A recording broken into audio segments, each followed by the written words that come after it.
I'm Lauren, reporting on carbon neutrality efforts at Seattle University. I spoke with faculty, staff, and students to find out more about the costs and benefits of going carbon neutral. Seattle University's climate action has really started in 2007 when Seattle University became a signatory of the American College and Universities President's Climate Commitment, which was an initiative by different college presidents.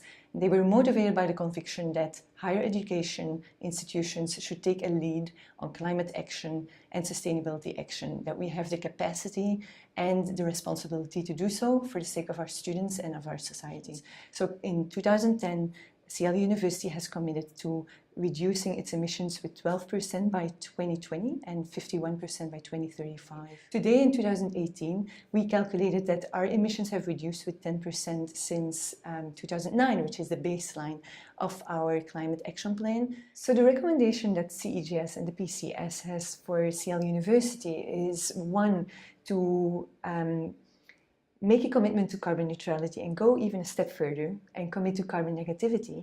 And the way to do that is to pursue a carbon offsets program. And that program would be one that not only would help us reduce emissions, but would also have substantial co-benefits.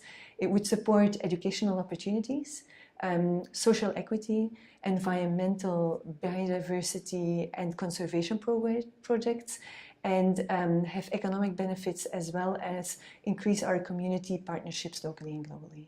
So in terms of the feasibility of having Seattle University be climate neutral, it's extremely feasible. And we could do it in a way that the way the reporting works right now is there's like scopes 1, 2, and 3. They basically concern different class of emissions from the university. So most universities and other institutions that want to go carbon neutral will just do it for scope 1 and 2, which is things like the natural resources you use on campus, electricity, natural gas, things like that. But scope 3 includes all the commuting and travel.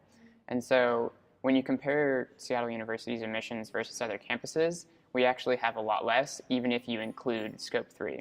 As part of our research for the President's Committee, we found that there's a lot of co-benefits that come up with purchasing these offsets too. So you go through an organization and say, here's this much money, and they say that's equivalent to this many metric tons of carbon dioxide, either sequestered or removed from the atmosphere.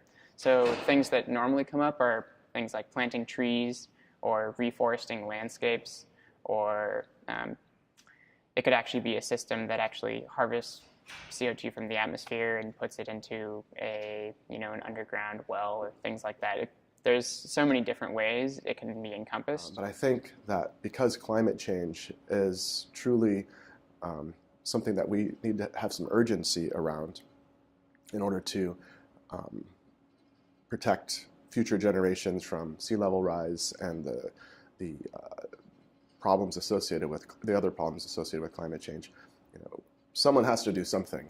And so I think by being carbon negative, Seattle U would demonstrate, not only are we going to do our share, but we're going to try to help out and do the share of other people who maybe can't afford to buy carbon offsets.